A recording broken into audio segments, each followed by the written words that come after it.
Já aguardamos, então, uns 5 minutinhos iniciais, que a gente sempre espera, né? Para que todos conectem. Postamos o link da aula ao vivo um pouquinho antes das 9, depois até 9h05 a gente está aguardando, né? Passados 5 minutos, então, já coloquei a gravação da nossa aula a iniciar. As nossas aulas todas, então, gravadas, né, são disponibilizadas para vocês, posteriormente ali no Classroom, na barra Atividades. Então, lá na barra Atividades do Classroom, vocês têm lá um tópico de vídeos, né, das aulas ao vivo. Está lá já o vídeo da primeira aula, aula 1, aula 2, aula 3, a revisão da aula 1 a 3, depois a aula 4, a aula 5. E, claro, né, essa gravação da aula 6 depois vai estar ali também. Da mesma forma, nós temos os slides de todas as aulas anteriores, aí no Classroom, na barra Atividades, no tópico Slides das aulas ao vivo. Tem slides de todas as aulas anteriores nesse tópico. O slide da aula de hoje estará ali também para vocês, posteriormente. Sempre no início de cada aula, a gente relembra do nosso calendário. São datas importantes, principalmente em relação ao nosso processo avaliativo, né? Sempre busca relembrar, reforçar, para que ninguém deixe passar os prazos, as datas, né? Porque é daqui que vem a nota para atingimento da nossa média final e a aprovação, né? Então, claro, se não fizer, né, perde nota e o risco de reprovação, né? Então, esse elemento, né, o calendário, foi tratado já lá no nosso contrato pedagógico, no primeiro dia de aula. A gente tratou de todos os detalhes, né? A gente abriu o Moodle, demonstrou onde estão as avaliativas no Moodle, abrimos o Classroom, demonstramos onde está o trabalho disciplinar para vocês fazerem enviar. Lá no Moodle a gente demonstrou também onde vai aparecer a prova e a substituição, né? Demonstramos lá no guia do aluno onde ficam as datas que vocês devem cumprir, né, com os prazos para fazer as avaliativas lá no Moodle, avaliativa 1 e 2 da N1. Então tudo isso é muito importante, está gravado, né? Esse vídeo está disponível para vocês ali no Classroom, na barra Atividades, um tópico chamado Contrato Pedagógico. Se alguém ainda não assistiu, ou participou lá do primeiro dia e não lembra, tá ali o vídeo, né? Pode rever, assistir novamente, é muito importante. Mas no início de cada aula, então a gente relembra o calendário, né? A primeira parte da disciplina, composto aí pelas aulas 1 a 3, né? Aconteceram ali no dia 29, aula 1, dia 1 do 7, aula 2, dia 6 do 7, aula 3, e correspondente a estes 3 conteúdos iniciais, vocês tinham uma avaliativa para fazer no Moodle, a avaliativa 1, valendo 2 pontos, e o prazo dela no guia do aluno. Então tinha uma data lá para encerrar, né, em um horário. Que data para encerrar, que horário eram esses? Estavam no guia do aluno, vocês tinham que cumprir, né, com aquele prazo. No dia 8 a gente teve uma revisão nessa primeira parte, e depois, na semana passada, a gente começou a segunda etapa, né, a segunda parte dessa disciplina, no dia 13 do 4 com a nossa aula 4, no dia 15 do 7 com a nossa aula 5, e hoje vamos ter a aula 6. Correspondente a esta segunda parte da disciplina, aula 4, 5 e 6, vocês têm a atividade avaliativa 2 no Moodle para fazer, ela vale 2 pontos, ela tem prazo, né? Data e horário para encerrar.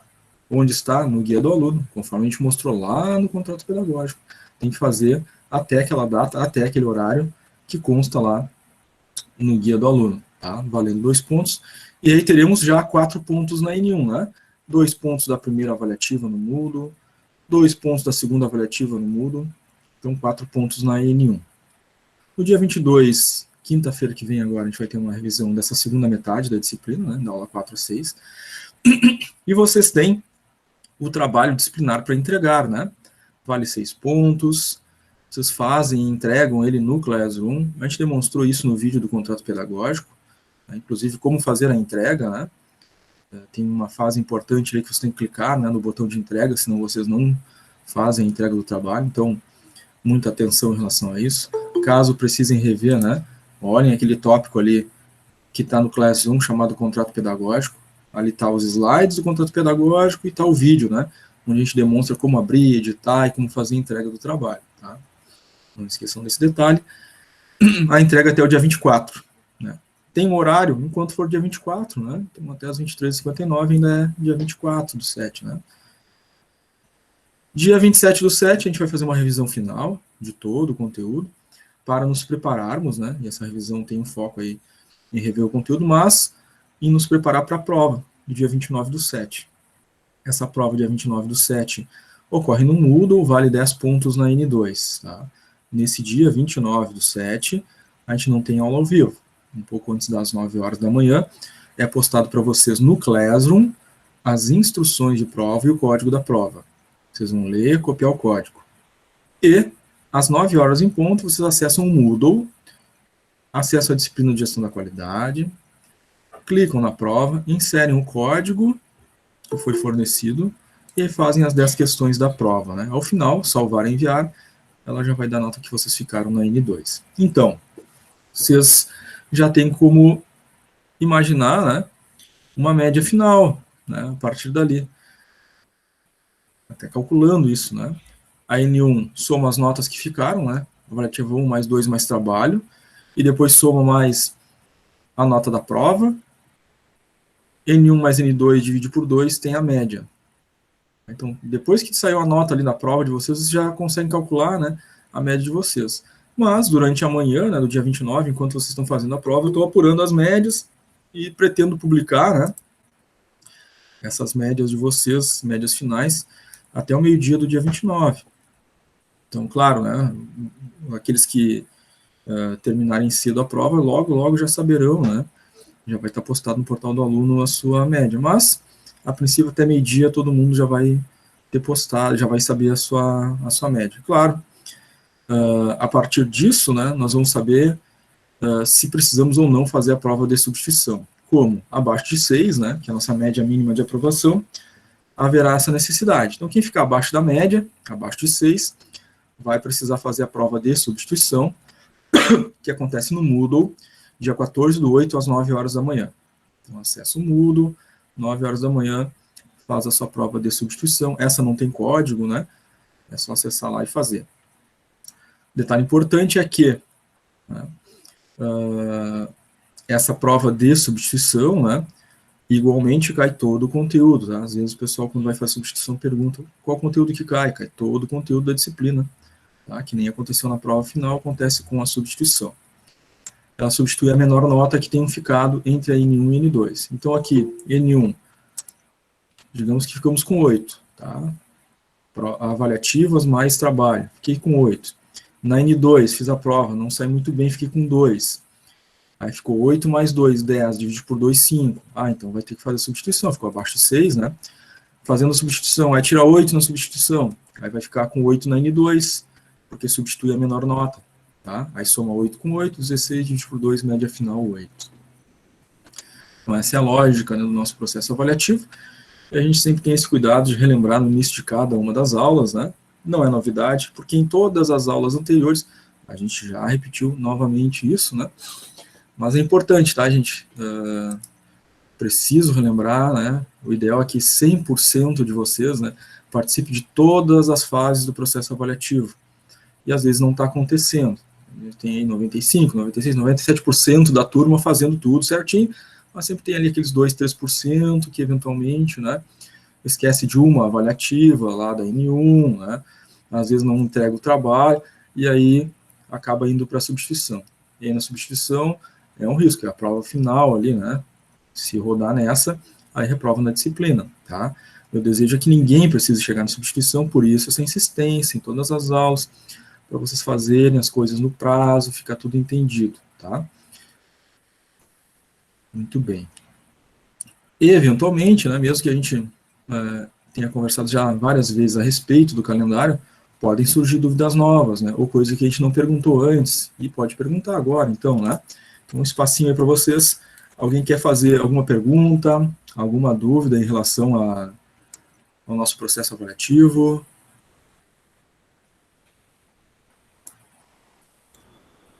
Eu tenho dúvida sobre o trabalho só, Sora. Tá, fala, Mariana, então. A questão 1, é meio que sobre a matéria também. A questão 1, eu vi a aula 4, se eu não me engano, a aula 4, que explica o trabalho, essa Sim. questão do trabalho, e pelo que eu entendi, é pra gente criar um problema e dividir ali naqueles tópicos de acordo com o que tu explicou e não resolver, é isso? Não é criar um problema, né, Mariana? Ali na questão 1, ela já traz um enunciado ali, né? Sim, traz o Já tem enunciado um ali, relato ali. mas ali. não diz assim nada nesse enunciado, não diz nada que tem alguma coisa de errado. É pra Isso. gente meio que fazer algo de errado com o que está escrito. Isso. Não vai precisar criar, tá, o sintoma, que seria um dos itens da estratificação, né? Tem ali estratificação por tempo, por local, e tem um ali que é por sintoma, né? Ali aquele por sintoma seria tu colocar o problema, né? Qual é o sintoma, o efeito, né? Que seria o problema. E, claro, a gente vai colocar na ferramenta de estratificação aquilo que tem no enunciado, tá? Não precisam criar, tá? Se quiser, ok, sem problema nenhum, né? Cria um problema ali para colocar no sintoma.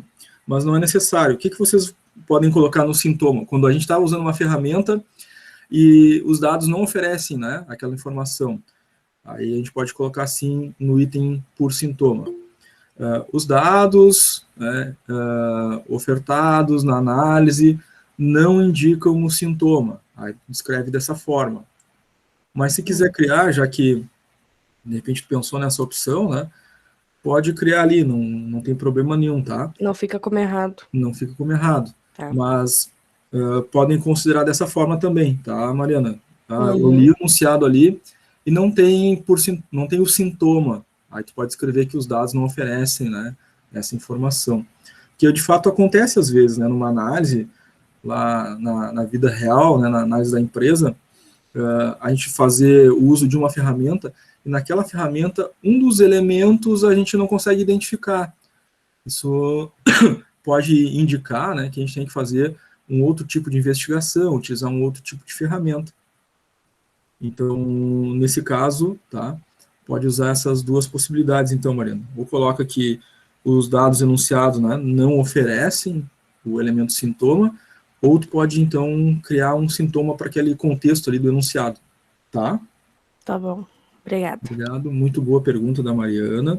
Tenho certeza que muitos que ainda não fizeram, não entregaram o trabalho, né, talvez fossem se deparar com essa mesma dúvida. Então, gente, anotem aí esse ponto que a Mariana trouxe, tá? É bem importante. E, em geral, é uma dúvida recorrente, né?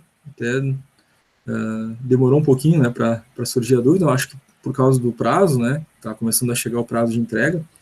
E alguns já entregaram, mas a grande maioria ainda não, né? Então é uma dúvida recorrente, né? Sempre que a gente chega nesse ponto aí da disciplina, perto do trabalho, né? Da entrega do trabalho, na disciplina de gestão da qualidade, esse elemento por sintoma sempre tem essa dúvida aí. Então anotem, gente, anotem essa questão da Mariana aí para vocês não esquecerem na hora de fazer o trabalho, tá? Muito obrigado, Mariana. Mais alguém, gente? Gostaria de colocar alguma coisa? Professor, Sim. eu tô com dúvidas sobre a prova. É que meu curso estava muito tempo trancado, eu não sei como é que tá funcionando. A gente pode fazer o uso da apostila, como é que funciona ou não? Isso. A prova online, né? Da mesma Uhum. forma como as avaliativas que vocês têm no Moodle, vocês têm acesso aos materiais de vocês tranquilamente, tá? Tá. Então, até uma recomendação, né? Antes do horário da prova, já deixa os arquivos abertos, né? Os arquivos que tu tem certeza que vai usar, tipo apostila, já, para não levar tempo, né? Às vezes Sim. a gente vai procurar um arquivo para abrir e tá passando o tempo da prova, porque a gente abriu ela, né? Então já deixa aberto antes, né? Deixa uma janelinha já aberta ali com a apostila, uma outra janelinha aberta de repente com slides, né? Que tu queira consultar, tá? Tá certo. Anotações, caderno, né? Tudo aquilo que vocês forem utilizar e gostariam de consultar é bem mais prático, né? E fácil vocês já deixarem dessa forma, né? Porque aí, se a gente abriu a prova, a gente não perde esse tempo, né? Sim. E tem um tempo certo ou é o mesmo horário assim da aula? Geralmente tem um tempo, tá? A hora que a gente abre a prova ali, ela vai mostrar o tempo. No geral, o que o pessoal do núcleo EAD define lá, né? O tempo de prova é definido por eles. O que eles definem? Em geral, as disciplinas que têm só questões teóricas, como a própria gestão da qualidade, né, economia e mercado, por exemplo, né, lá do primeiro ciclo, só para citar duas aí, geralmente eles colocam 45 minutos de prova, tá? São 10 questões, 45 minutos para fazer. Quando são disciplinas que têm cálculo, como matemática financeira, ou contabilidade, ou produção de materiais, aí geralmente vai para 1h30, 1h45 de prova. Então, esse é o geral, né? O que normalmente o pessoal do EAD coloca de tempo de prova. Por experiência de anos anteriores, né? Em geral, a disciplina de gestão da qualidade é sempre 45 minutos o tempo de prova, tá? Acredito que vai se repetir também nessa disciplina online, tá? Tá bom, senhor, obrigada. Nada.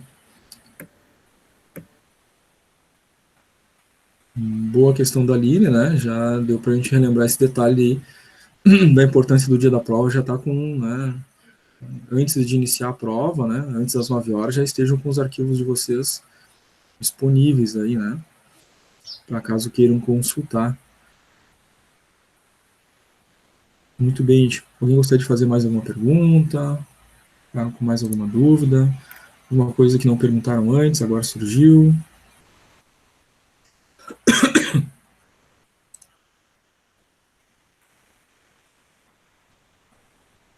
Muito bem, gente. Então, vamos adelante. Então, hoje, a nossa aula 6, nós vamos abordar aí os sistemas não certificáveis, tá, inicialmente, e depois a gente, lá no finalzinho, retoma, né, algumas normas que podem ser certificáveis, tá? Entre os sistemas não certificáveis, dos elementos, assim, muito importantes, né, e que, em geral, é utilizado pelas organizações como suporte até aos próprios sistemas certificáveis, é a ferramenta do 5S.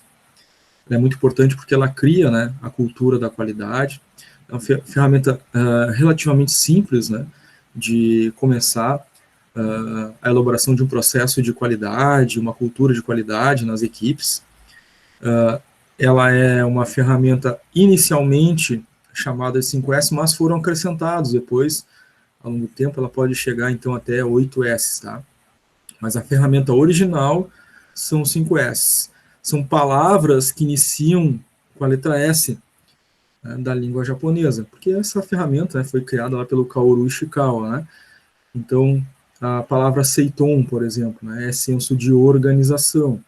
Seisou, senso de limpeza. Seiketsu, senso de saúde e higiene. Shitsuki, senso de autodisciplina. E Seiri, senso de utilização. Tá? Essas são as 5 primeiras, né, da ferramenta originária. A ferramenta foi criada pelo Kaoru Ishikawa. Então, ela foi criada na década de 50, né, em função daquela necessidade do país, do Japão, sair daquela situação do pós-guerra, né. Então, muitas coisas aconteceram em termos de gestão, né, para melhorar a capacidade do uso dos recursos escassos que se tinham naquele período. O sistema atual de produção e todas as suas ferramentas, né, diversos engenheiros, gestores, acabaram, então, buscando meios e formas, métodos, técnicas, ferramentas de gestão que pudessem auxiliar ao melhor uso daquilo que se tinha. O 5S vai nessa linha, né, então, criado pelo Kaoru Ishikawa como um programa de qualidade que tivessem conceitos simples e que pudessem organizar, né, o uso dos recursos escassos que se tinha. Então, o primeiro senso é o Seiri, é o senso de utilização. A regra básica desse senso é é melhor, ou seja, devemos manter somente o que é útil e aquilo que é inútil vai ser descartado, inutilizado. Então, vai separar, fazer uma escolha, né, entre aquilo que é útil e aquilo que é inútil, tá? Assim sobra espaço, a ideia é essa. Então, coisas que não são utilizadas estão ocupando um espaço que poderia ser produtivo, né? Poderia ser melhor otimizado, melhor utilizado pela organização.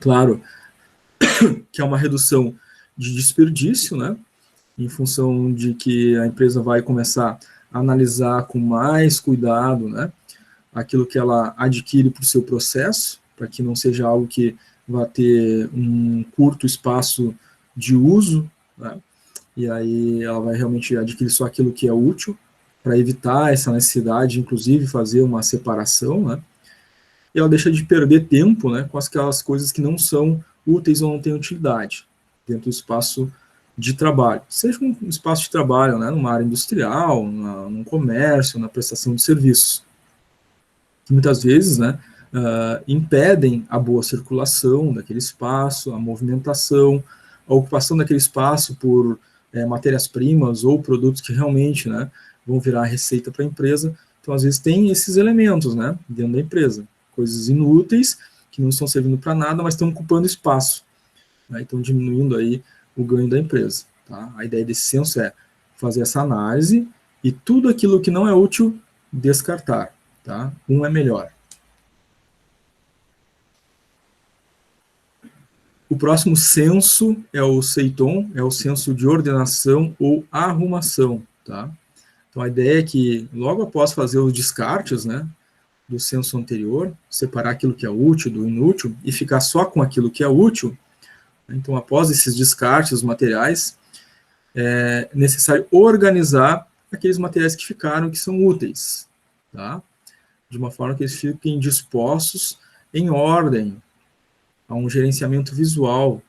A regra é que existe um lugar para cada coisa e uma coisa tem o seu lugar. Isso facilita muito, né? Então, vamos imaginar que alguém precisa de uma ferramenta, essa ferramenta é de uso comum, e ela tem um lugar específico para estar. Né? Então, fica determinado que aquela ferramenta fica em tal armário, esse armário está identificado. Então, todas as pessoas, quando necessitam dessa ferramenta, sabem onde está. Está lá naquele armário. Isso auxilia muito num ganho de produtividade. Então, se não tem essa arrumação, essa ordenação, cada um que pega a ferramenta larga num lugar diferente. Então, as pessoas, claro, ao longo do tempo, dos dias, do ano, vão perder muitas horas acumuladas procurando ferramentas, procurando material, porque ninguém sabe onde está o certo, né, em nenhum momento. Não existe esse local certo para essa coisa, né? Então, esse CEITOM, Censo de Ordenação e Arrumação, busca essa gestão visual, né? As pessoas têm claramente onde ficam guardadas as coisas, né? Cada coisa tem o seu lugar, então. Tá? Censo de limpeza, o CEISU. A ideia é que não basta que o ambiente esteja organizado, que era o censo anterior, né? Ele também precisa estar organizado e limpo. Então, esse é o censo de limpeza, tá? Claro, cada um, né, dentro da empresa, vai ter essa incumbência, né, essa obrigação de manter o seu espaço de trabalho limpo. O somatório, né, de todos os esforços vão, então, gerar uma empresa sempre muito limpa, sem sujeira, tá? Então, cada um é responsável por manter o seu local de trabalho, local que usa, sempre limpo. Então, a regra é que o ambiente que limpo não é o que mais se limpa, mais o que menos se suja. Então, inicialmente tem esforço de limpeza, né? Após isso, o esforço de manter aquele ambiente limpo. Então, o descarte consciente do lixo, né? Colocar o lixo no local correto, né? Para que não haja, então, sujeira no ambiente, no espaço físico. Tá? Essa é a ideia. A gente percebe muito isso da cultura japonesa propriamente, inclusive quando a gente vê, né, em alguns locais, enfim, que eles tiram inclusive o calçado, né, para entrar naquele ambiente, justamente por causa de um censo, né, chamado censo de limpeza.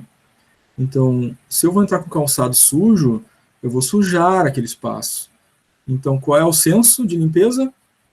A regra, o ambiente limpo não é aquele que mais se limpa, mas aquele que menos se suja. Então, é um exemplo disso, né? Antes de entrar no ambiente, então tira o calçado e entra para não sujar o ambiente. Tá? Então, com essa ideia. Milena Caroline levantou a mão, pode falar, Milena. Não, senhor, é mais uma curiosidade, né? Lá, a coleta de lixo deles é muito interessante, porque cada dia da semana eles têm um tipo de lixo específico. Por exemplo, segunda-feira é dia só de alumínio, aí é só alumínio. Por exemplo, se a pessoa no lixo botar um vidro, eles não levam o lixo e deixam tipo um bilhete escrito para a pessoa: a gente não levou teu lixo porque tem algo errado. Daí a pessoa é obrigada a tirar e esperar a próxima semana para botar o alumínio. Então é muito interessante a coleta de lixo deles, porque eles são muito rígidos em relação a isso, né? Sim, E é só uma curiosidade mesmo em relação à aula que a gente estava comentando, né? sim. E é muito interessante mesmo o jeito que o cuidado que eles têm, né, com as coisas, assim. Muito legal, realmente é da cultura, né, do povo, e isso naturalmente, né, quando surgiram essas ferramentas de gestão, eles levaram essa cultura deles para dentro do processo de gestão, né, então essa forma de cuidar do espaço, né, acabou entrando nesse senso de limpeza. Excelente exemplo da Milena, inclusive numa Copa do Mundo que teve aqui no Brasil, né, há não muito tempo atrás, né, a delegação japonesa, quando ia jogar em alguma cidade, né, os torcedores viam que tinha sujeira jogada na rua, né, não era nem o lixo deles, eles viam ali no papel no chão, eles pegavam e colocavam dentro do lixo, né, porque é uma questão cultural, é isso que eles fazem no país deles, né, então, quando eles vieram para cá para o Brasil, os torcedores, né, e viam alguma coisa suja, enfim, uma latinha jogada no chão, né, de refrigerante ou de bebida, eles pegavam e colocavam no lixo, né, porque é da cultura deles, né, realmente manter as coisas limpas, né. Isso dentro do processo de gestão da qualidade, dentro do CEISO, né, é essa ideia que se tem, né, do espaço de trabalho, inclusive, né, de manter as coisas sempre limpas, cada um com a sua responsabilidade, né. E esse processo de coleta lá no Japão segue também essa mesma mentalidade, né, de organização das coisas, né. Então, bem interessante mesmo, né. Boa contribuição da Milena aí. Muito obrigado, Milena.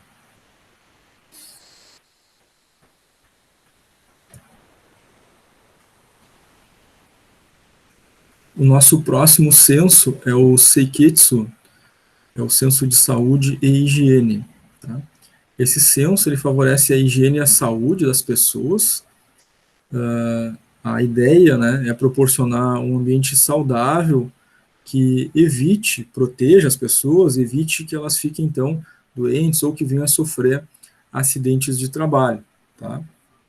Esse censo vai cuidar, por exemplo, né, do impacto do som, né, do ambiente, ruído do ambiente, na audição dos colaboradores. Então, é um tipo de programa que vai medir, sim, né, quantos decibéis tem, isso é acima do limite, então vai proporcionar aos colaboradores naquele ambiente, né, os EPIs necessários, como protetores auriculares, por exemplo, né, se precisar de luva, se precisar de capacete, se precisar, né, de calçado especial com proteção, né, todos os elementos que sejam necessários à proteção da saúde, né, desse trabalhador nesse espaço físico, tá, nesse espaço de trabalho.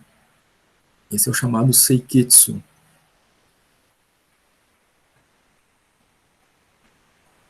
Nós temos mais um censo, né, dentro do programa de 5S que chama o Shitsuki, é o censo de autodisciplina. Tá?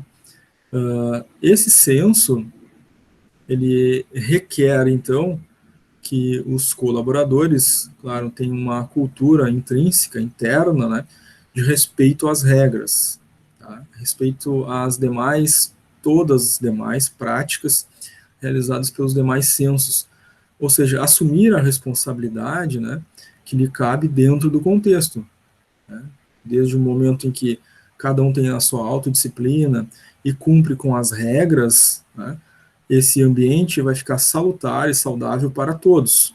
Né? Então, é uma lógica e um entendimento, né, de que as coisas vão bem se cada um fizer a sua parte. e aí um equilíbrio no sistema, né? Nós temos um ambiente limpo, organizado, né? Saudável para as pessoas trabalharem. Essa é a lógica do 5S, cuja, né, boa aplicação depende muito deste último senso, o senso de autodisciplina. Porque um elo fraco na corrente, ou seja, uma pessoa, né, que desorganize, uma pessoa que suje o espaço físico, né, já vai acarretar um desequilíbrio no sistema. Então, essa lógica é importante que todos a compreendam, né, e que haja, sim, um senso de disciplina, de correção, né, cada um fazendo a sua parte.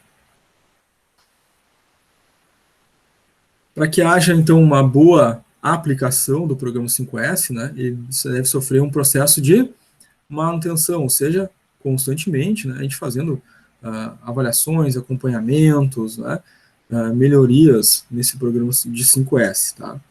Então, se criam equipes de acompanhamento.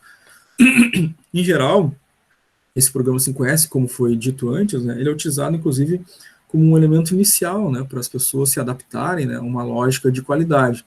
Então, o que seriam essas equipes de acompanhamento? Né?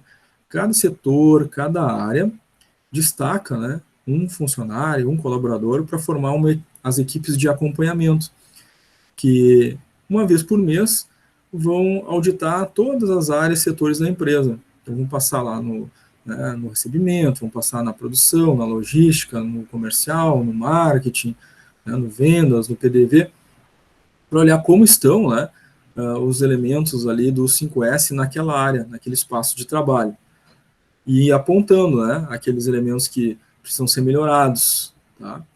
Então, para que o programa 5S funcione bem, né, precisa criar essas equipes de acompanhamento, gerando esses relatórios, né, mensais de como é que estava cada setor, para que seja identificadas as falhas, né, e aí que, então, a equipe, né, responsável por aquele setor pode corrigir essas falhas e sair melhor, né, para o próximo mês, para a próxima auditoria. Eventualmente, as empresas, inclusive, criam premiações, né, aquelas equipes que ao longo do ano, né, tiveram um bom desempenho, tiveram a maior pontuação lá, recebem uma premiação, alguma coisa nesse sentido, né? E, claro, ela facilita a implantação de processos de auditoria.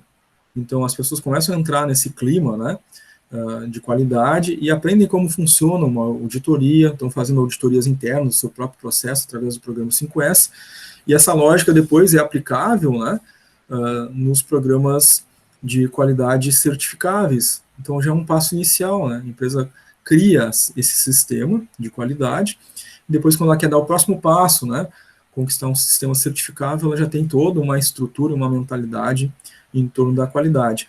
Então, os 5S são um apoio importante, né, um passo inicial importante.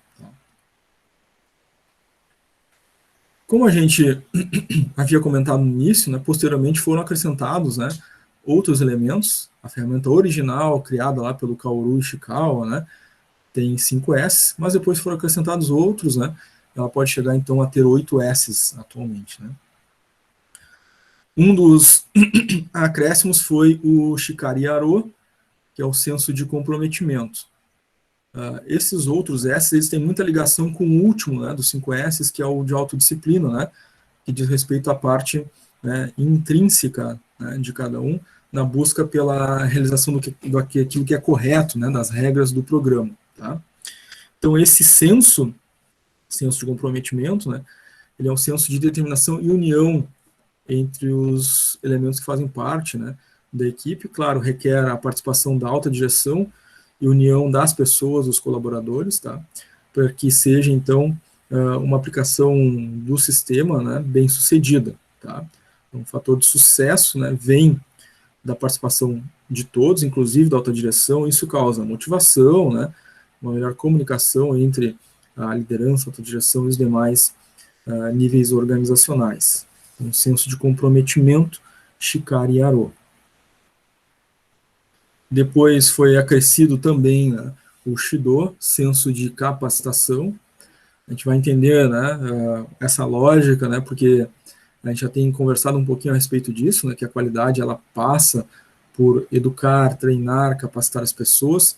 Então, muito natural, né, esse acréscimo no programa 5S, né, o Shido, que é o senso de capacitação, ou seja, a formação das pessoas, né, que visa, então, melhorar o nível, né, a qualidade do principal elemento de qualquer organização, né, sem o qual não existe empresa, não existe qualidade, não existe gestão. Tudo depende das pessoas, tudo passa pelas pessoas, né.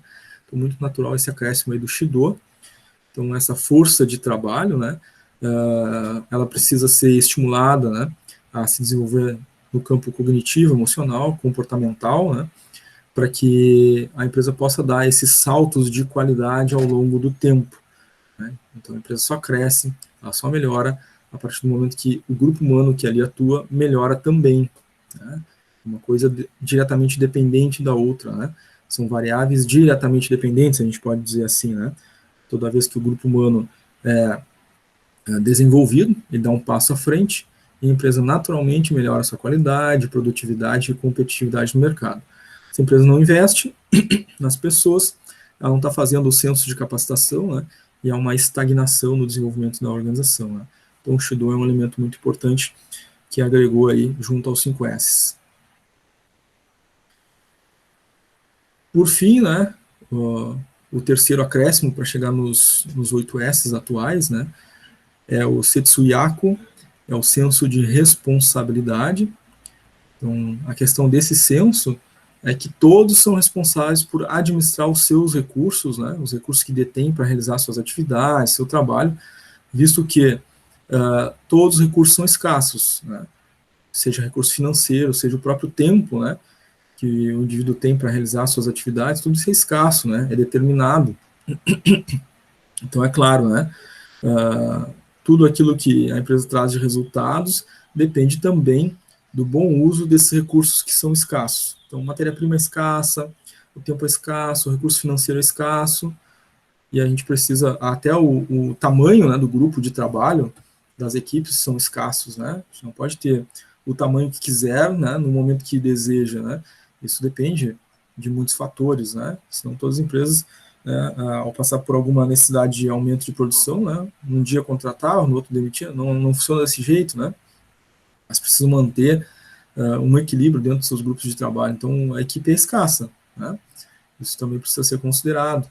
Então, é preciso que cada um cumpra com sua responsabilidade, inclusive para proporcionar o crescimento da empresa e, eventualmente, né, aumentar o nível de recursos disponíveis, seja mais tempo, mais recurso financeiro, ou até mesmo mais equipe, né, mais gente na equipe. Mas, para isso, precisa ter o senso de responsabilidade, o uso consciente dos recursos que se tem atualmente.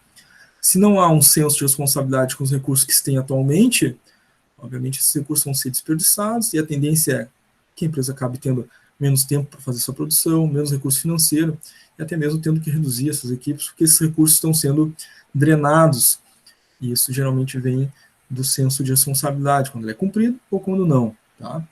Então, foi um senso que agregou aí aos 5 S. Chegando, então, na atualidade, né, temos até 8 S.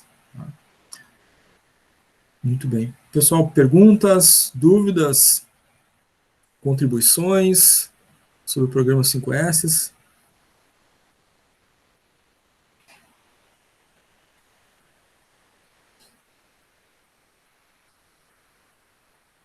Tranquilo?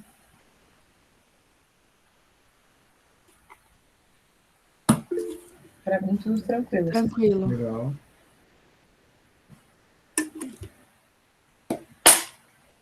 Muito bem. Pessoal no chat colocando que está tranquilo também. Legal.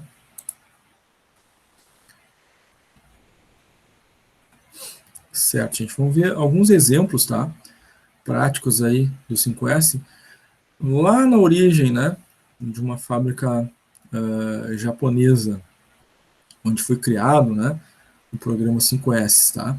Então, aqui nós temos um exemplo, né, de gestão visual, que é um painel para explicar os processos de montagem e orientar as pessoas. Não tem aquele senso, né, de treinamento, capacitação, né, orientação. Então, tem aqui o passo a passo de todo o processo para orientar as pessoas, né, o que elas devem fazer naquela etapa, naquela montagem específica, né, em uma determinada indústria. Então, em cada área tem um painel, né, e nesse painel tem as informações, tá, do processo, como ele deve ser feito ali. Aqui, um exemplo, gente, uma linha de montagem em que um dos sensos, né, por exemplo, é a proteção individual, né, ou seja, né, cada trabalhador tem lá as luvas, né, para proteger a mão e, claro, né, também para evitar, né, que a gente tenha qualquer tipo de, enfim, toque, né, humano direto nas peças, enfim, que possam, né, enfim, estar sujas com alguma coisa e contaminar, né, o indivíduo, já que aqui se trata de uma indústria automobilística, né, pode ter algum óleo, alguma coisa que foi usada na peça e pode entrar em contato com a mão, né, da pessoa. Então tem uma luva ali, né, para indicar isso, né, que o indivíduo, né, precisa estar protegido. E é uma gestão visual, né, um gerente, um chefe de linha, um líder, né, pode, observando o processo produtivo, identificar, ó, temos uma pessoa, tá todo mundo de luva branca, né, parece uma mão sem tá com essa cor e já vê, ó, essa pessoa tá sem luva, vamos lá providenciar uma luva, precisa estar identificado, né. Outra coisa que a gente percebe aqui é o cuidado com a organização do espaço também, né. Então, nós temos ali luzes indicativas, né, em cada posto de trabalho, né, as ferramentas também estão organizadas, né, próximas ao trabalhador, né, então, tudo devidamente organizado, né, então estrategicamente disposto. Então, cumprindo alguns dos 5 S's aqui nesse processo, né, a questão da proteção ao trabalhador, não só a luva, né, mas tem óculos de proteção, né, as ferramentas próximas, né, as luzes indicativas lá, caso ocorra algum problema, né, no processo produtivo. Então, isso é tudo, né, em função dessa ferramenta, dos 5 S's, tá? Agora aqui um espaço administrativo. A gente até conversou antes, né? O 5S está para ser aplicado em qualquer tipo de empresa, seja uma indústria, seja um comércio, seja, né, a área de tecnologia, o que for, né? Então aqui nós temos um espaço administrativo. Tá? E vamos ver aqui que os móveis nesse escritório, todos eles têm rodinhas, né? Para quê? Facilitar o senso de limpeza. Se a gente precisar limpar, né, embaixo do móvel, ou limpar esse espaço, né, de trabalho, é fácil, né, de deslocar o móvel e fazer a limpeza, que é um dos 5 S's, né, o senso de limpeza. Mas outro S é o senso de cuidado, né, de saúde do trabalhador. Então, se não tivesse rodinha, qual seria a dificuldade, né, de tirar esse móvel daqui? É um peso, né? Então, para evitar também que as pessoas precisem deslocar algo pesado, a rodinha facilita bastante. A pessoa só empurra, né, libera esse espaço para poder fazer a limpeza.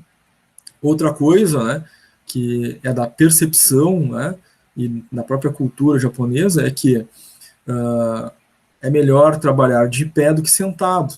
Então vejam que os móveis, né, eles têm uma altura para as pessoas trabalharem de pé, né, e não sentadas. A cadeira fica só no fundo da sala para os momentos de descanso, né, tem intervalo de descanso para tomar um café, descansar, e tem as cadeiras, né, no fundo da sala para descanso, mas na hora do trabalho ficam de pé. Por quê? É sabido que, né, a posição em pé é melhor para a circulação sanguínea, né, e a movimentação das pessoas. E estar sentado, né, é uma pressão, né, nas articulações, né, enfim, artérias, e que impede uma boa circulação do sangue. E aí, né, a lógica é proteger a saúde das pessoas, o melhor para a saúde é a posição de pé. Então, essa lógica segue, né, nesse espaço de um escritório, por exemplo, né. Vejam também outro senso aqui, que é o senso de organização, né. Cada armário, cada gaveta do armário tem etiquetas, né, identificando quais são os documentos ou ferramentas, né, que estão dentro de cada gaveta, para que facilite o processo de encontro, né, dos elementos necessários à execução do trabalho. Então, eu preciso encontrar um documento, onde ele está? Aqui estão tais, aqui tais e aqui tais documentos. Então, isso é um senso, né, dos 5 S's. Aqui no refeitório mesmo, né, da empresa, tá? Então, todos os espaços, né, sem exceção, eles sofrem aí o impacto dos 5 S's, tá? Nesse caso aqui, é manter um padrão, né, um senso de organização. Cada coisa no seu lugar, uma coisa para cada lugar. Então, eles vão ao extremo mesmo. Fica identificado, inclusive, né, no piso, né, qual é a posição onde deve estar cada uma das mesas, né? Então eles fazem essa identificação no piso e é ali que deve estar a cadeira. Inclusive, né, o cuidado aí, né, de ter a organização do banco, né? O banco não fica solto, né? Ele tem espaço que fica diretamente embaixo da mesa. Tal é, né, o nível de cuidado, né, que eles têm com a aplicação dos 5S. Aqui no espaço, por exemplo, né, de um espaço recreativo ou uma sala de reuniões, né, nós temos aí identificação de como devem estar organizadas, né, a posição das mesas, dos móveis, né, dentro desse espaço físico. De novo, aquela questão, né, de cada coisa no seu lugar, um lugar para cada coisa, né. Inclusive, nós vamos notar que não só a mesa, né, tem rodinha, mas como todos os assentos, né, também tem. Caso seja necessário, então, fazer a limpeza do espaço, fica fácil o deslocamento, cuida do senso, né, de saúde das pessoas que não precisam deslocar objetos pesados, né, é só empurrar e a rodinha facilita, né, esse deslocamento. Aqui também, né, uma sala de treinamento, tá? Nós vemos que lá no fundo da sala de treinamento tem os manuais a serem utilizados, organizados e dispostos, né? Nós temos a identificação também do piso, do espaço onde ficam, né, as pessoas que vão participar da reunião. De novo, né, a mesa com rodinhas, cadeiras com rodinhas, né, o espaço no piso identificando a posição de cada mesa, da mesa e de cada cadeira. No fundo lá, o descarte consciente, né, do lixo que possa ser gerado. Então, cada uma daquelas cores significa, né, um tipo de lixo a ser descartado, um para lixo orgânico, um para papel, outro para plástico, né, e assim sucessivamente. Aqui, um espaço onde ficam organizados alguns materiais, né, que podem ser utilizados dentro da empresa. Tá? Cada um desses materiais tem um lugar certo. Então, podem ver que tudo tem etiqueta identificando o que fica onde, né? Então, tem uma etiqueta ali onde fica a lanterna. Ou seja, alguém precisa de uma lanterna. Onde é que ele vai? Está ali, ele sabe que lá naquele armário tem uma etiqueta lá, lanterna. Então, alguém pegou, usou, devolveu, colocou no mesmo lugar. Não vai largar em outro lugar pela empresa, né? Ou colocar em outra posição no armário. Né? Então, é um senso de organização. Aqui no espaço de trabalho, né, dentro de uma indústria, vejam que o piso, né, chega a ser reluzente, né, por causa desse senso de limpeza, o cumprimento desse senso de limpeza. Igualmente no espaço industrial, vocês vão ver que toda a produção é colocada nas caixas, e essas caixas estão sobre um pallet com rodinhas, ó. Então, se o indivíduo precisa, né, levar do processo A para o processo B para continuar a produção, né, complementar a produção daquele material, ele vai pegar uma caixa pesada e carregar, né, que é o senso de saúde. Ele vai simplesmente empurrar, porque tem rodinhas no pallet, né, e não, então, sofre os efeitos aí, né, de uma sobrecarga. Aqui um painel, gente, um pouquinho diferente daquele que a gente viu no início, né, indicando todos os processos que estão acontecendo dentro dessa área de trabalho, tá? Ou seja, uma gestão visual, né, as informações, né, que foram passadas, né, para o grupo de trabalho. Então, todo mundo sabe o que tem que fazer, como vai ser feito, né, as fases em que cada processo, né, estão, para que os indivíduos, né, possam ter acesso. As planilhas de controle, o documento, né, com as fases do processo, as fases do trabalho. Tá? Tudo devidamente identificado também, né, no piso, onde deve estar cada coisa. Tá? Aqui, gente, como é importante, né, desenvolver as pessoas, treinar, né, capacitar, todos os indivíduos são treinados e há um painel, né, na área de trabalho demonstrando, né, se vocês olharem com mais cuidado, vocês vão ver que cada uma, né, dessas folhinhas tem a fotinho ali de um funcionário. Ele mostra em que fase de desenvolvimento de treinamentos, né, está cada um deles. Inclusive para identificar quem estaria habilitado, né, a ocupar um cargo maior, né, dentro da empresa, porque já passou por todos os treinamentos, já tem toda a experiência necessária. Então, isso fica claro, evidente, público, para todos verem, né. Para mim ainda falta, né, ter esse tempo de experiência, para mim ainda falta fazer esses treinamentos, para mim ainda falta esse curso superior, ainda falta o curso técnico, para cumprir e poder estar habilitado, inclusive, a progredir na carreira dentro da empresa. Isso é muito claro, muito evidente e público para todos no espaço de trabalho dentro de cada setor, tá? Então, cada setor vai ter ali um quadro com todos os funcionários, como é que está o desenvolvimento de cada um, né, em termos de treinamentos e desenvolvimentos. Aqui o senso de limpeza, né, gente? Aquele ambiente que mais permanece limpo, não é o que mais se limpa, mas o que menos se suja, né? Então, mesmo um espaço de trabalho, né, que não se possa tirar o calçado para entrar, eles têm, né, uma esteirinha onde eles põem os pés, né, e eles sugam ali toda a sujeira, né, que tem na parte inferior do calçado para que eles possam entrar no ambiente e não sujar aquele espaço de trabalho. Seja um espaço, né, industrial, seja um escritório, seja uma sala de reuniões, uma sala de treinamento, né, antes de entrar em cada sala, né, tem esse elemento aqui para limpar os calçados, né. Até mesmo o material de limpeza, né, tem a sua organização, o seu espaço onde ficam armazenados, né, e também devidamente, né, organizados. Cada coisa no seu lugar, um lugar para cada coisa, né. Então, os produtos de limpeza, né, tem a sua ordem, a sua localização, inclusive tem as etiquetas, né, se a gente olhar bem essa mesinha que organiza, né, os produtos de limpeza, tem etiquetinhas identificando, né, onde fica cada produto de limpeza, tá? Então, todas as pessoas, todos os setores, todas as áreas vão ter ali o programa 5S sendo aplicado. Claro, a gente está vendo isso aqui, é uma fábrica japonesa, eles aplicam na essência, né, o princípio do 5S. Eventualmente, nas empresas onde a gente trabalha, às vezes a gente vê, né, um desses S's aí sendo mais ou menos aplicado. Nas empresas que aplicam devidamente, né, na essência, vão ter todos esses cuidados que a gente está vendo nessa fábrica japonesa, que é da origem, né, de onde veio a ferramenta 5S. Muito bem.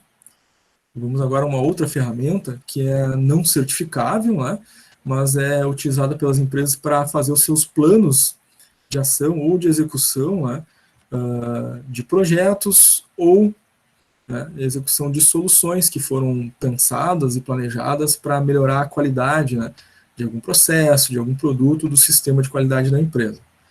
Essa ferramenta é chamada 5W2H, Plano de Ação.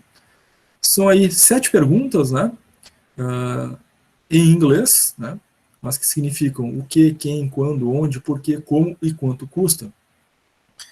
Ou seja, nós vamos determinar o que vai ser feito, né? Então, foi pensado lá numa solução para um determinado problema. Então, o que vai ser feito? Então, a gente tem um quadro em que a gente vai colocar o que vai ser feito para resolver esse problema, quem vai ficar responsável por executar essa solução, quando essa solução vai ser aplicada, onde, qual setor, né, em que se destina essa solução, por que essa solução está sendo feita, né, qual o efeito que se busca, como será aplicada e se tem um custo, né, para aplicar essa solução, por exemplo. Tá? É uma ferramenta relativamente simples de ser aplicada, mas ela identifica, né, fases de execução de algo que foi planejado, foi pensado. Então, nós temos aqui um exemplo. Tá? Então, o que vai ser feito? Treinamento com os motoristas, por exemplo. Então, é uma área aqui de logística. Tá? Quem vai executar esse treinamento? O setor de RH, né, no subsistema de treinamento e desenvolvimento, e as pessoas responsáveis vão ser o Paulo e a Fabiane. Aqui faltou o A aqui, né? Em vez de Paulo, ficou pulo. Tá? Quando vai ser feito? O treinamento lá em março de 2017. Então, tem uma data para acontecer esse treinamento. Onde? Na sala de treinamentos da empresa. Por quê? A motivação, né? Por que a gente está treinando os motoristas? Para reduzir o tempo de entrega. Tá? E como? Através de cursos específicos. A gente está aplicando aqui a ferramenta 5W2H, né? Identificando as responsabilidades, o que vai ser feito, quem vai fazer, o prazo que isso ocorrerá. Então, uma ferramenta muito útil para organizar as coisas, né? A execução das soluções que foram pensadas. Tá? Claro, essa ferramenta ela não é certificável, mas ela apoia a qualidade. Né? 5W2H é utilizado para a qualidade e também para projetos. Tá? Até aqui, gente, como é que tá? Dúvidas, perguntas?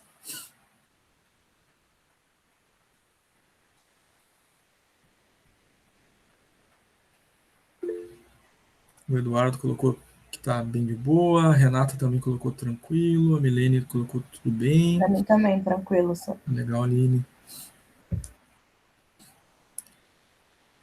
A Raquel colocou no chat tudo certo.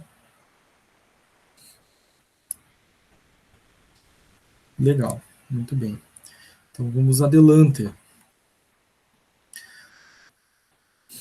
Bom, como nós comentamos no início, né, depois de ver os não certificáveis, né, os exemplos ali dos não certificáveis, no finalzinho, então, a gente veria outros sistemas que podem receber uma certificação, porque na aula anterior a gente viu, né, como base o ISO 9000, né, que é um sistema certificável, mas nós temos outros sistemas que podem ser certificáveis, para além do 9000. Um deles é o ISO 14000. Tá? O foco principal, é claro, ali é a gestão ambiental. Né? Lá no 9000, o foco é a gestão do processo, do sistema de qualidade, né, da qualidade do produto. Aqui o foco na ISO 14000 é na gestão ambiental. Tá? Ela foi elaborada com essa finalidade, né, de minimizar os impactos da empresa no meio ambiente, né, seus efeitos nocivos, enfim, que possam ser causados aí pela forma da empresa realizar as suas atividades.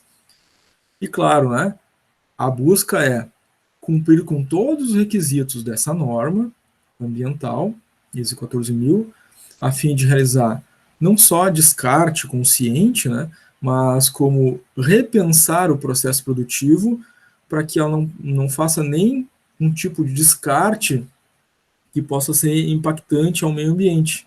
Então, não é só descarte, né, consciente, é não realizar descartes que possam causar algum tipo de impacto ambiental, tá?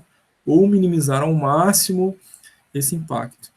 Quando o descarte do material, né, tiver algum tipo de nível de impacto no meio ambiente, a empresa busca estabelecer ferramentas de reutilização desses materiais que causariam algum tipo de impacto no seu próprio processo produtivo. Então, nós temos a logística reversa, que é muito bem aplicada e pode ser aplicada, por exemplo, no processo de ISO 14000, em que meu produto, né, tem lá uma embalagem que tem plástico. Eu posso fazer, né, uma logística reversa. O cliente devolve a embalagem depois do produto ser consumido ou utilizado, né, e eu faço a reutilização, né, daquela embalagem. Né. Então, não é tão comum, mas é uma possibilidade de uma ferramenta ser aplicada dentro dos requisitos da gestão ambiental ISO 14000. Ela facilita também que as empresas cumpram com regras e normativas legislativas dos países.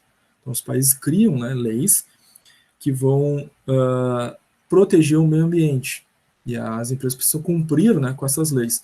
A gestão ambiental ISO 14000, ela ajuda a empresa, né, a criar essa cultura de proteção ambiental, o que facilita o cumprimento das legislações, né, vigentes nos países, né, onde as empresas se encontram. Tá? Então, a ISO 14000 ela traz todos esses benefícios, né, que são bem importantes e interessantes aí para as organizações. Além de todo o aspecto, né, ambiental, né, e que é de responsabilidade das empresas, é claro, ela traz também uma abertura de mercado. Né, cada vez mais, mercados internacionais ou outras empresas, né, exigem dos seus fornecedores que eles tenham algum tipo de gestão ambiental ou um selo de qualidade ambiental. Então, a ISO 14000 também garante isso, né, que aquela empresa cumpre com requisitos, né, em relação à proteção ambiental. Tá? Em 2015, né, a ISO 14001 de gestão ambiental, né, sofreu a sua atualização, então é a versão mais recente. A exemplo lá da 9000, né, 9001, ocorre a atualização a cada 7 anos, né, então a vigente atual da 14000 é a 2015. Ela vai ser só atualizada, então, em 2022, a cada 7 anos ocorre essa atualização, né? e ela trabalha muito bem concomitantemente, né, com outros sistemas de gestão, né, em termos de qualidade, né. Então a empresa pode sim ser certificada no 9001, que são requisitos de gestão de sistema de gestão da qualidade, processo e produto, e também ser qualificada, né, certificada na ISO 14000, tá? O que ela estabelece, né? Então, avaliar as consequências ambientais daquilo que ela produz, atender às demandas da sociedade em relação ao descarte consciente, o reuso dos materiais e compensações ambientais, busca definir políticas e objetivos, né, para que a empresa tenha indicadores não só de processo, de produto, né, de produtividade, mas indicadores ambientais, né, a pegada ambiental da empresa. Né, em geral, os indicadores apontam essa pegada ambiental, né, qual o atingimento, qual o nível de pegada ambiental a empresa tem. E, claro, busca aí reduzir custos, né, para, né,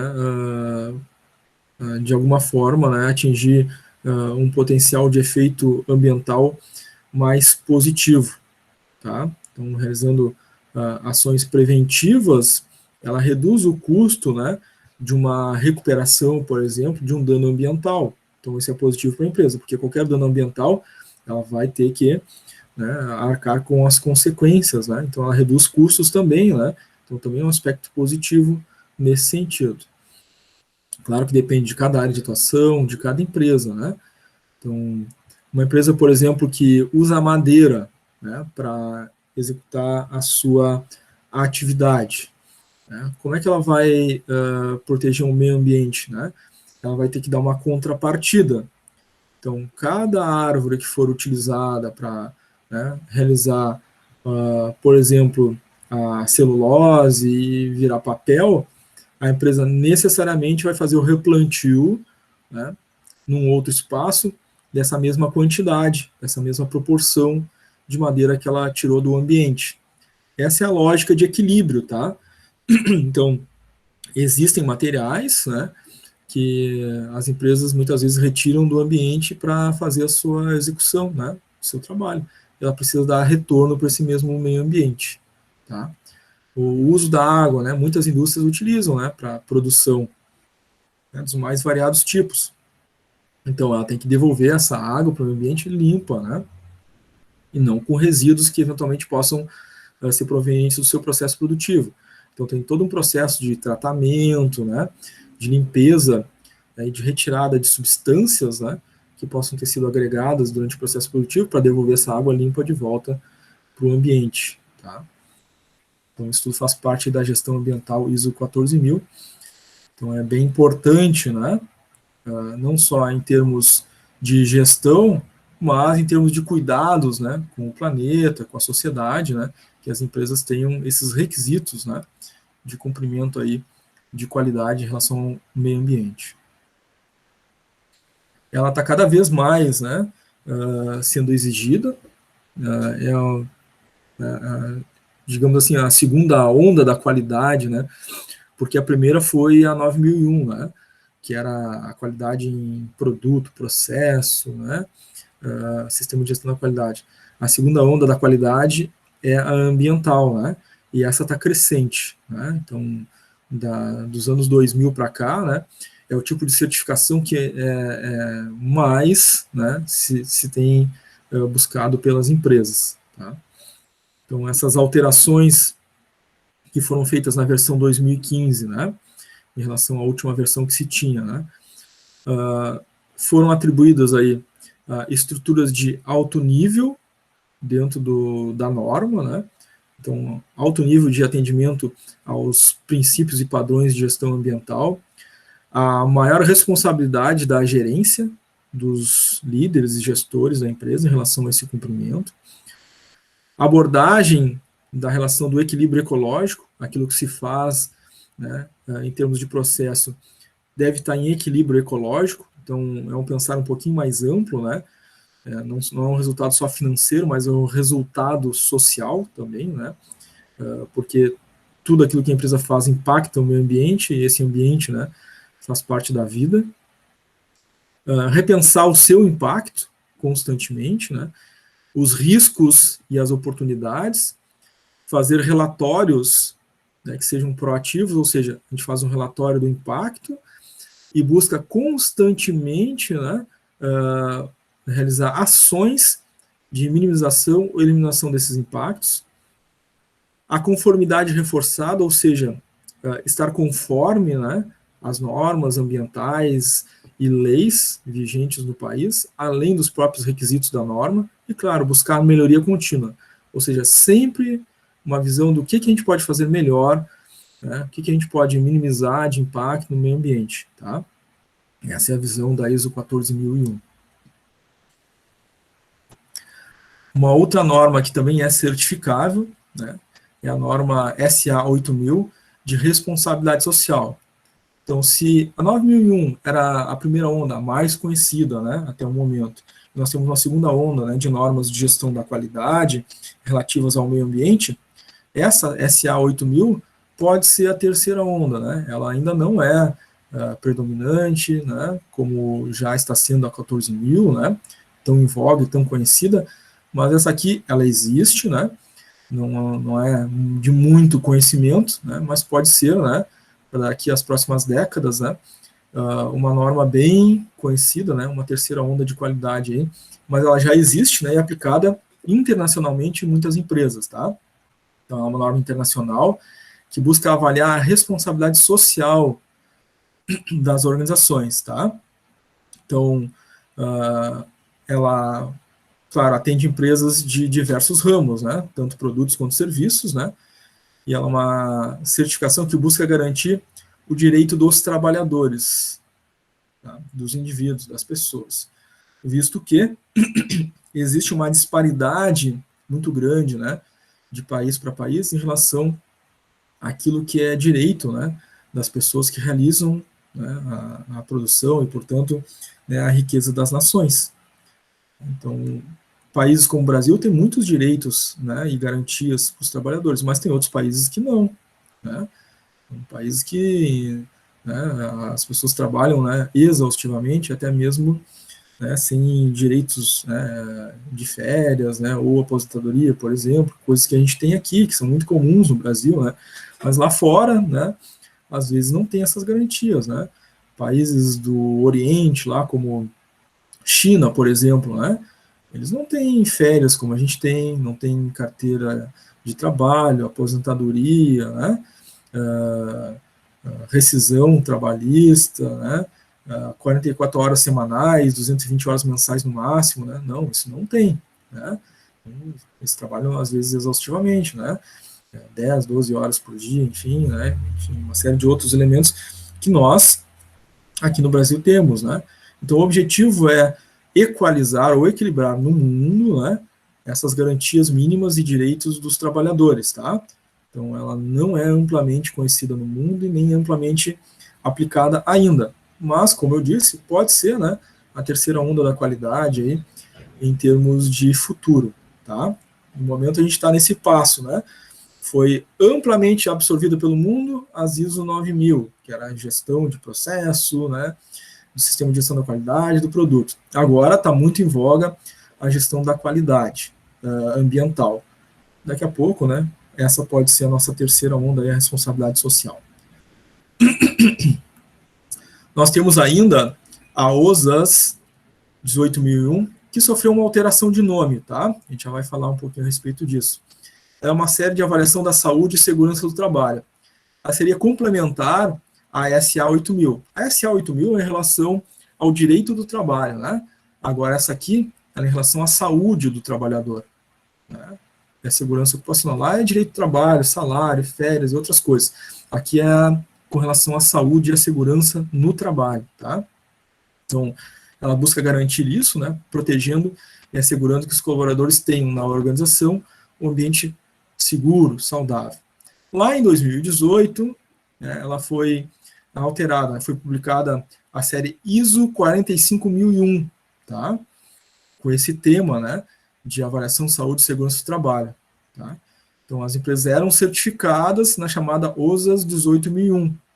E aí foi feita a transição, então, para ISO 45001. Então, hoje em dia, né, é a chamada ISO 45001. Mas vocês vão encontrar, né, pesquisando na internet ou livros, né, muitas nomenclaturas, porque é recente, né, utilizando o OSAS 18001, mas atualmente, né, o válido é a ISO 45001. Inclusive, as empresas tiveram um período de transição, né, para se adequar para a ISO 45001. Temos também a SASMAC, que é muito específica, tá? É um sistema de avaliação de segurança e saúde do meio ambiente e qualidade para empresas da área química específica, né? Chamada SASMAC. A última versão dela é 2014, tá? Ele é o mais específico e mais restrito, né? Porque ele é voltado, então, para empresas que prestam serviços de transporte rodoviário aí, que movimentam, armazenam, né? Manuseiam produtos químicos perigosos, tá? Então, essas empresas, é claro, são associadas à ABQUIM, né, que é a Associação Brasileira de Indústrias Químicas, e que para atuar, né, nessa área, elas precisam dessa certificação. Né? Precisam estar associadas à ABQUIM, precisam estar certificadas na SASMAC. Sem esses certificados, né, a empresa não pode atuar com transporte ou armazenamento, movimentação ou mesmo manuseio, né, desses produtos químicos, tá? Ou seja, produto químico transportado, né, ele pode causar danos ao meio ambiente. Né? Então, se uma carga química, né, ela tomba, por exemplo, numa via, né, ela vai contaminar o solo, pode contaminar o ar, ela pode contaminar as águas que estão no subsolo, né, no lençol freático. Então, tem uma série de cuidados, né, e de especificações trazidas pela ABQUIM e pela SASMAC, que as empresas que lidam com esse tipo de produtos devem cumprir, tá? Então, o objetivo, claro, né, principal é reduzir esses impactos, né, riscos de acidente que possam causar, né, esses impactos ambientais, tá? Então, claro, dano, né, à saúde das pessoas, né, e ao meio ambiente. Esse é o objetivo da SASMAC, né, associado à ABQUIM, que é a Associação Brasileira de Indústrias Químicas, tá? Então, essa é bem específica, né, bem difícil a gente ouvir falar, porque é bem específica dessa área química, né?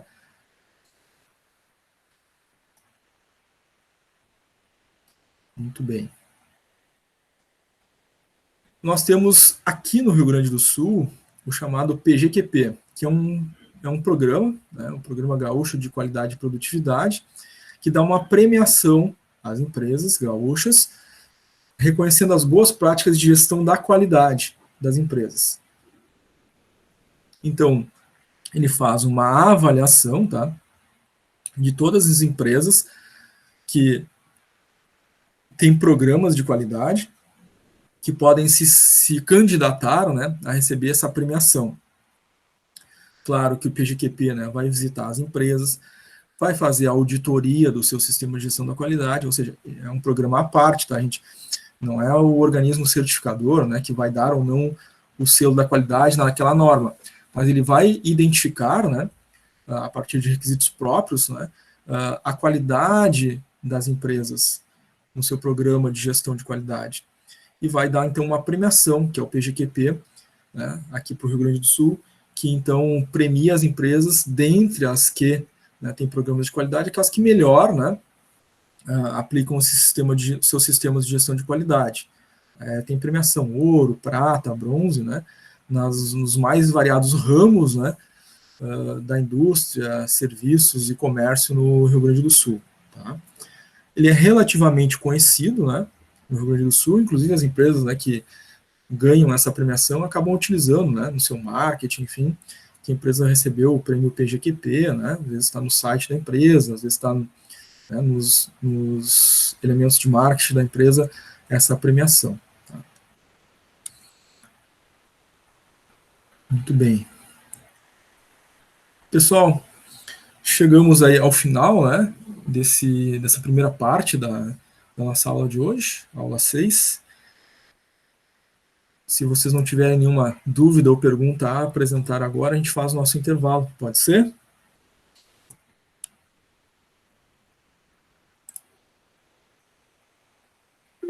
Pode ser. Certo. 10h20, voltamos 15 minutinhos. 10h35. E no retorno a gente faz a nossa chamada e aí os nossos exercícios ali no Classroom, né, dando continuidade ao desenvolvimento desse conteúdo da aula 6. Tá, gente? Eu só fecho o microfone e a câmera aqui, abro de novo às 10h35 para a gente dar continuidade. Até daqui a pouquinho, gente.